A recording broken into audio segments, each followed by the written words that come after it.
welcome to SVT News Live. We are here covering the Investitures June 2022. We will have guests later on for you. We'll have Skyquit and Pirate Hayden, who will be joining me commentating this event. We're currently waiting for His Majesty to pass through towards Buckingham Palace for the Investitures. Of course, we'd like to thank Buckingham Palace for the exclusivity to SVT for live streaming this event.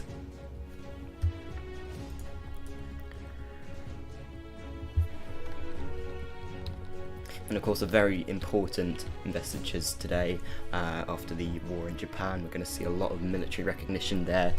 His Majesty has also confirmed he will be speaking about that conflict. So it'll be interesting to hear what he has to say about that.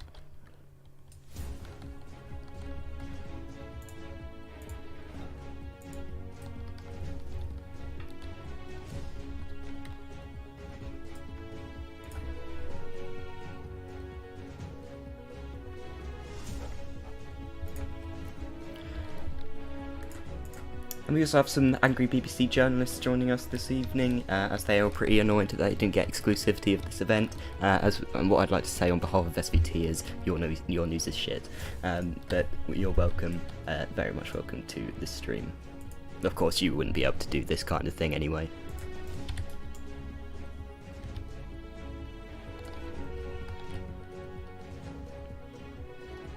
Driving at a very slow 15 miles an hour towards Buckingham Palace.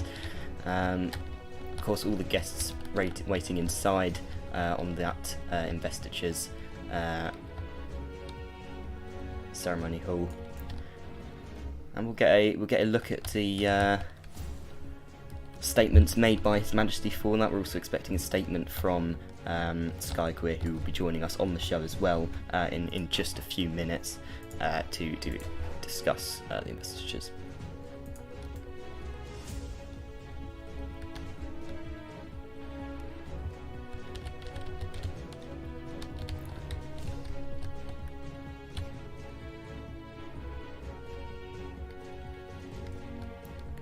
And the King now arriving at Buckingham Palace.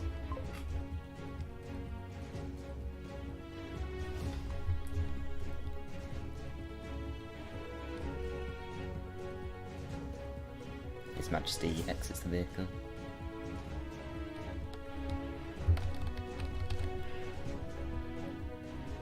Brief exchange of words there, not exactly sure what they said, but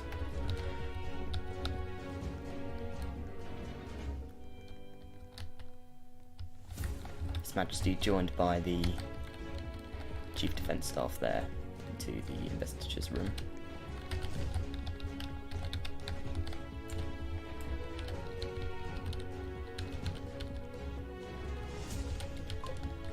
We now welcome you to the investitures hall.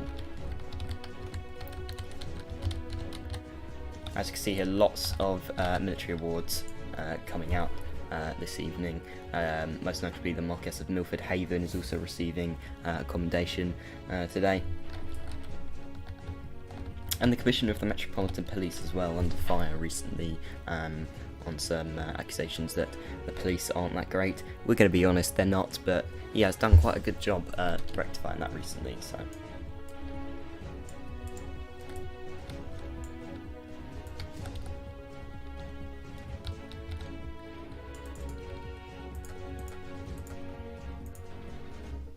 Yo, what up? And we're joined now by Skyquit, who will be assisting us commentating this event. As I was just saying about this, this is pretty much a military event, right? We're not. Is that mostly what we're going to expect from this? Yeah, so we're going to see military members get awarded today for their contributions. Generally, not just for war, but there is quite a big focus on the war which has just occurred. So yeah, it's quite a few members of our military today are being awarded for their service. Yeah, I was just saying, there's a commissioner of the Metropolitan Police here as well. Not exactly. I can't remember what that commendation was for. I believe it was something to do with the reserves. I'm not 100% sure, however. Must be something to do with that. And of course, we've also got some angry BBC News staff in the chat with us today. You might have already seen. If we see what was it they said here. Here we have it. BBC is the one that reports in on what London needs, and SVT has only demonised the police. Right, okay. I think I'll take this opportunity to thank Buckingham Palace for inviting us to stream this. You know, we were invited to stream this and you weren't, so get over it, kid. That's what I got to say to that. Truly, you know, if the BBC was so great, they would be here reporting it with us. Exactly. Yeah. So I have a few facts about these honours to give you. There are a total of 28 honours gazetted. 26 are expected to be handed out tonight. 24 people in total are being honoured tonight. General Nathan Cross and Lieutenant Colonel Bossman are receiving 2 honours tonight. Compared to everyone else, they have the most awarded honours. The ceremony is being held by His Majesty, who is in his Royal Air Force No. 1A uniform. The ceremony is being hosted by the Lord Great Chamberlain, the Duke of Norfolk, and he would like to mention the hard work of both Chloe and Richard for organising the event and briefing people. So obviously this event is taking place in the throne room, so it is quite a grand event. It is one of the grandest staterooms in Buckingham Palace, and it is written down that Queen Victoria's daughter was christened in this room back in 1841. And this is the first official investiture we've had in ZUK within Buckingham Palace, although many miniature ceremonies were held in private here. Not here, but at Hillsborough Castle in Belfast. That is interesting. 26 honours as well today. Quite a lot of military commendations, as I said. I think obviously this kind of thing, it is quite symbolic in terms of the victory over Japan and all that. Prime Minister also making a surprise appearance, because, as you can see on the bottom left there. Now, he wasn't actually expected to turn up today, as he seems to remind us every 20 minutes on Twitter about how he's got stuff to do. But I think a nice surprise there. No, I think it is quite good that the Prime Minister is here showing his commendation for the members of our armed forces. And I would like to correct a mistake I made. It is not General Nathan, it is in fact Field Marshal, promoted during the war, so I do apologise for that mistake. But anyhow, it's quite nice to see members of the government here, especially to respect those within the armed forces.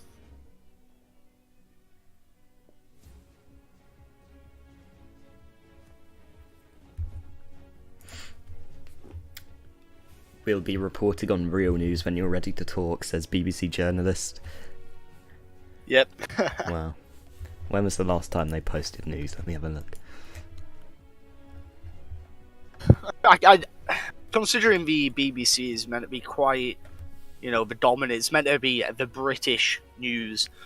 It's meant to be Britain's main news source. However, they're not invited to events like this. Yeah, here we are doing the investiture. Yeah, the British Broadcasting Corporation has done nothing British so far, so... SVT is actually the Swedish National News Corporation. Hard to carry in Britain right now. So this is how good we are. We've taken over the actual national broadcasting service. Yep. and quite a privilege as well, because obviously this is an invite-only event. You won't be able to see it otherwise. I've got to admit, I was watching the Xbox Bethesda showcase about 20 minutes ago, and I was not prepared to start streaming this, but it is a one-in-a-lifetime event, I guess. I mean, we're never really... I doubt we're going to get any more commendations or investitures, after a war against Japan. No, definitely not. Yeah. And it is great that, we can stream this to you guys today. And, our armed forces are displayed. Even though we've just come out of the war, and people may not see the armed forces in as much of a positive light, it still is important to congratulate them for what they've done. And it's not just as a result of the war, it's everything they've done. They kept up heavy presence in London, they kept up they ensured that there was stability in London, and I think it is really nice to be able to show them the gratitude they deserve. Definitely, and I think it's a big thing for the king as well, because obviously he hasn't done a lot of public, not as much as other monarchs anyway, he's not really seen as often, so it's great to really have him here again. Of course, we have all those ceremonies and celebrations at Hillsborough Castle, but of course those are all for the other members of the royal family, so it's a nice opportunity to see him here again. Of course, he's tied up in a lot in administrative work these days, it is a hard balance. I can imagine how much he has to deal with every day, all those messages. I would not be able to do that. So people do see the monarch's job as sitting around being protected, doing nothing, but there is the added pressure of everyone within the community looking at you, and you've got to keep up that good public appearance. Yeah, exactly. And Iron not satisfied. I'm not satisfied. I haven't heard that one before. Of course, there's a lot of people here we recognise, some not so much. Marquess of Milford Haven, obviously we know. A couple of new faces, which is always good. It's good that we're not just racking up medals on the same people over and over again. I do think everyone here today deserves their medals 100%. Everyone here has put in a graft, and everyone here has contributed to the armed forces greatly. See, like you said, these medal things can be, these investitures can be a mixed bag, because you see some of the awards, and you're just like, should you really have got that? There are a couple of them sometimes where you're sort of wondering, well, have you actually done something that significant to get that? But these are all, very well deserved. I think it was a big international and political victory for the UK, and it's to show on the international stage that we are actually capable of doing something like that. We haven't really put it to test. There wasn't a lot of confidence going into that conflict. I think especially from the first one or two skirmishes, it wasn't looking too bright, but I think by the end of it, it really put the UK's resolve on full display. Yeah, especially, sort of winding down after a conflict. Everyone was heightened up, and now this is sort of the big final thing about this conflict. And then once this is over, I think everyone can focus on getting back to normal. The military especially, they can re-establish what they were doing before the conflict, and other services can as well. We've already stopped seeing military presence on London, so obviously this event really does mark us going back to normal pre-conflict. Syntax is just frozen. It's a bit... I think we may have some issues with the game. I think it may have been... No? Back. I think it's just you, to be honest. Well, because I'm watching on the OBS screen, so I can't actually see what's going on in the game. I'm just hoping it's as smooth as it looks. Yeah.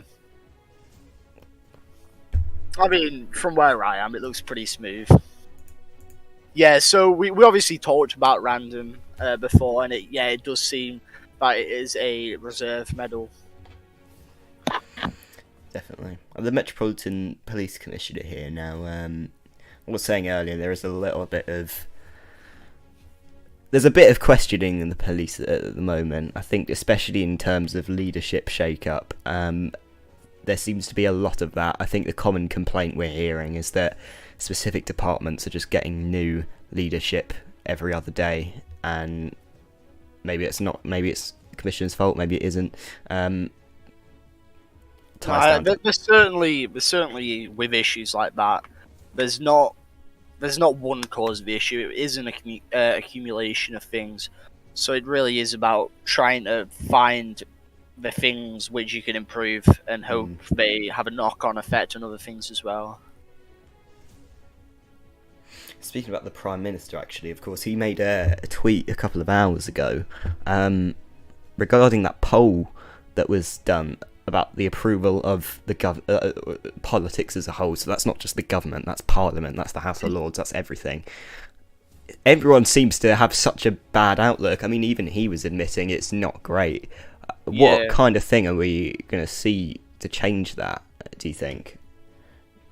I think the issue, the root cause of this issue is a lack of diversity in our political scene.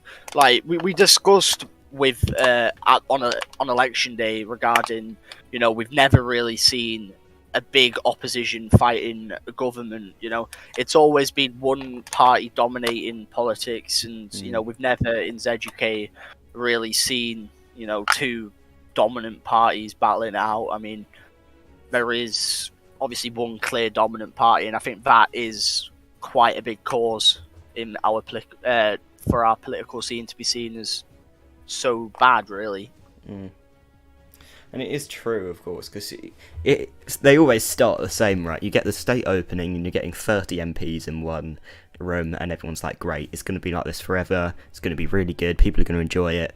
And it dwindles down every single day. You go from 30 to 20, just like that, and then every day after that, from 20 to 15, 15 to 10, and it ends up 2 weeks into the term, you're having 10 MPs at the most. And it's just, it sort of takes away the purpose from Parliament, because what is the point of it if the government could just ponce around, implement whatever they want with zero criticism? I think another thing we do see as well is, obviously you said there's that decline throughout the term, but as soon as elections around the corner, everyone starts jumping back onto him, pummeling their members of the House of Commons. I think the political parties we have at the moment focus too much on re-election rather than being consistent throughout the entire term. Yeah, that's true. And of course, the terms are only a month long. So you thinking about it, they literally have a week to settle in, a week to do stuff, and then by the third week, they're already planning for the next election. So that's always the issue, isn't it? It's always, we'll do that next term, 2 weeks in, because they realise they haven't got enough time to do stuff, or they put it off. And it's not just the Conservative government, it's every government. I don't want to get too political here. We were strictly told not to discuss politics, but it intertwines with everything. Certainly. Yeah, it is a bit of a difficult one. And that's all the medals given out, just like that. Very quick ceremony. It seemed usually a little bit more stretched than that. We'll follow the king now through here.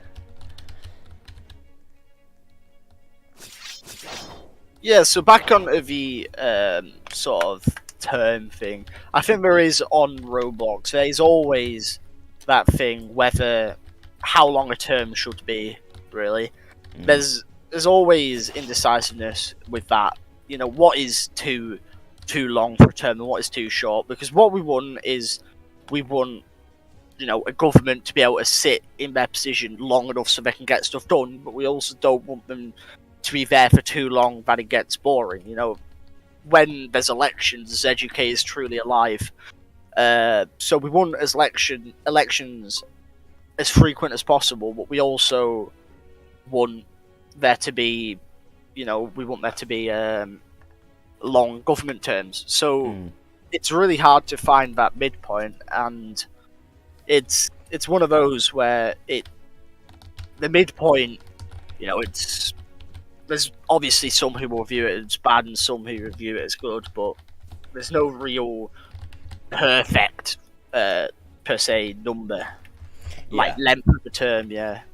Yeah, but yeah, you're right, because if it goes on too long, it just it drags, and people get bored, and people end up doing stupid things like cooing the government. Yeah. I mean, that happens anyway, but God forbid happens again. You know what? Everyone always has their opinions on that, because on one hand, it is absolutely chaotic for any administration. You literally can't get anything done, and it is a real setback. On the other hand, the amount of activity that a coup brings to the game is ridiculous. Like, you go from averaging 30-40 people an evening to like 80 on London, and yeah, I always find them so funny, because it just seems like people come out of the grave and they come out of nowhere for this one event, and then they just disappear. It's like, but there's always good things and bad things to any event, especially when it rouse up the public so much. There's great things about coups. You know, everyone gets on London. Everyone, you know, sort of has their own opinion, and it's evident to see in channels such as General Discussions in the Discord. People are constantly talking, and by the time these coups are over, it dies down again. But while there is that initial burst of activity, coups, if they're not thought about, they can heavily, they can leave catastrophic consequences, because when you have initially stability, that can change because a new government put in or a new monarch put in just couldn't be as good as the last one.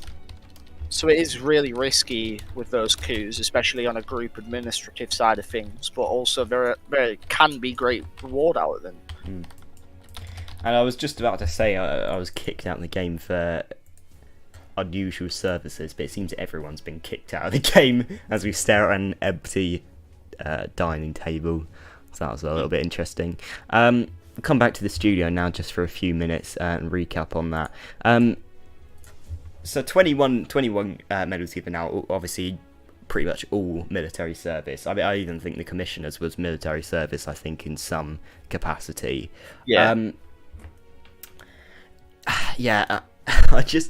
I always have my opinions on these things, because I think it is great that they're given recognition, but does that now mean that we're going to have to wait another month for the people that aren't necessarily doing military service to get any kind of... I don't think so. I've been part of the immediate staff myself. I've not heard anything regarding, pushback of the birthday honours or whatever honours are upcoming. So I do think they will occur at the same time.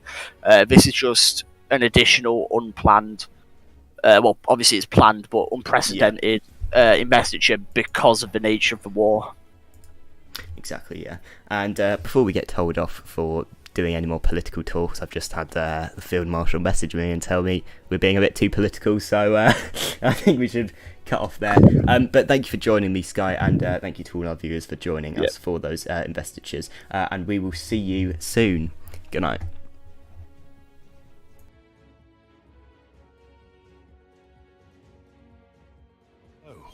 You can fix a board, then you can fix a bike. And if you can fix a bike, then you can fix a car. If you can fix a car, then you can learn to fix a Lynx Mark 8 helicopter, a Pacific 24C boat, a 4.5-inch naval gun, a Samson radar system, or a Type 45 destroyer. And when you can fix all that, you'll be a Royal Navy engineer. Start your journey. Search Royal Navy Engineers.